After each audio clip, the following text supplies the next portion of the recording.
Film ini diawali dengan seorang pria berambut skinhead yang sedang ditato pada anggota badannya. Pria ini bernama Michael Scofield, seorang yang luar biasa jenius dengan ide-ide gilanya. Pria ini merupakan tokoh utama dalam film ini.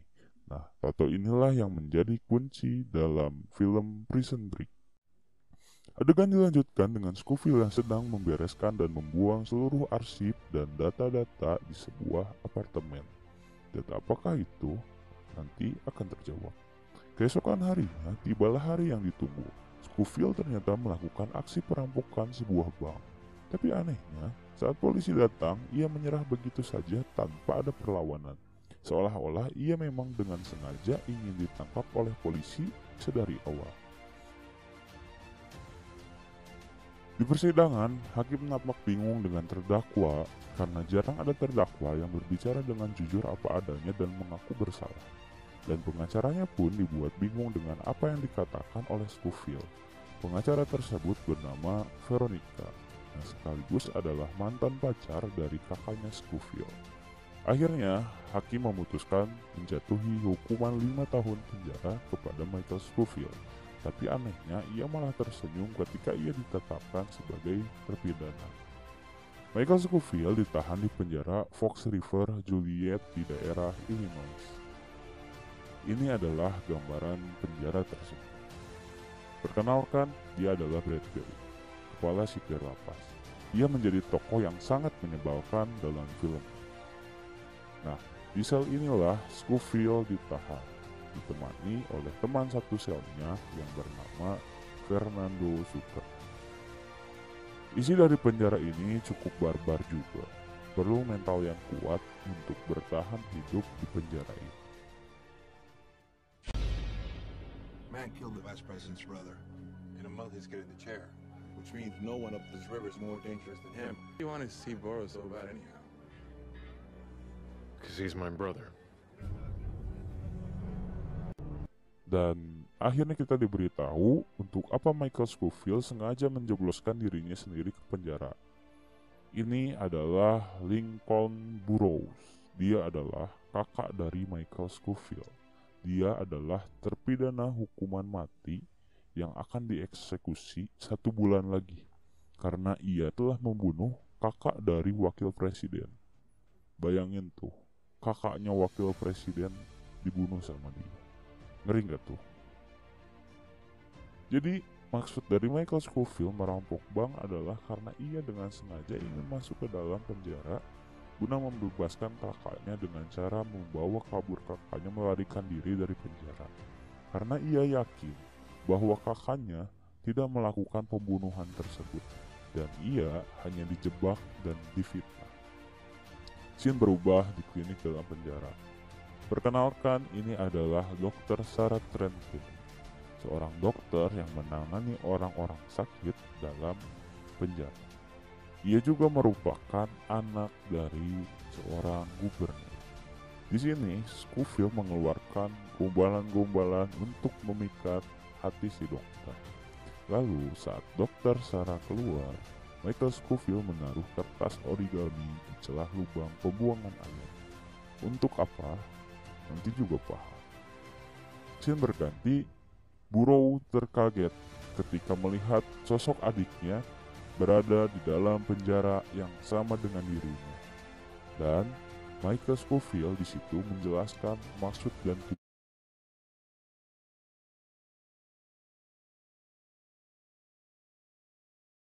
Jadi, arsip-arsip dan data-data di awal film tadi adalah strategi-strategi untuk kabur dari penjara yang telah dipersiapkan dengan matang oleh Scofield.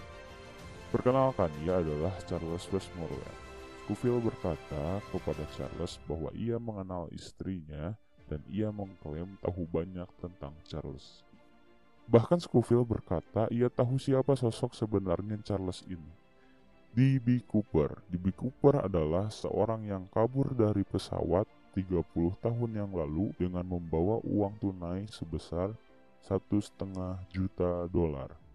Tapi Charles mengelak bahwa dirinya bukanlah D.B. Cooper. Suatu siang, Scofield dipanggil oleh kepala penjara Pope. Kepala penjara mempertanyakan untuk apa seorang pintar lulusan sarjana arsitek berada di tempat ini. Masa iya sih seorang arsitek harus rela merampok bank karena ia tidak memiliki uang?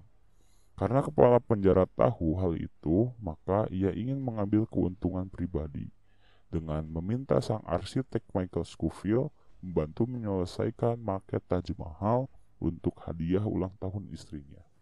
Namun, Scofield menolak. Lanjut, Veronica datang untuk menjenguk Scofield. Ia kini tahu maksud dan tujuan Scofield masuk ke penjara. Dan di sini Scofield meyakinkan Veronica untuk menelusuri bukti pembunuhan kakak wakil presiden. Karena Scofield yakin bukti ini telah dimanipulasi oleh seseorang yang sangat jahat. Scene berganti, perkenalkan dia adalah John Abruzzi. Dia adalah seorang gembong mafia yang berbahaya. Kemafiaannya pun masih terbawa di penjara.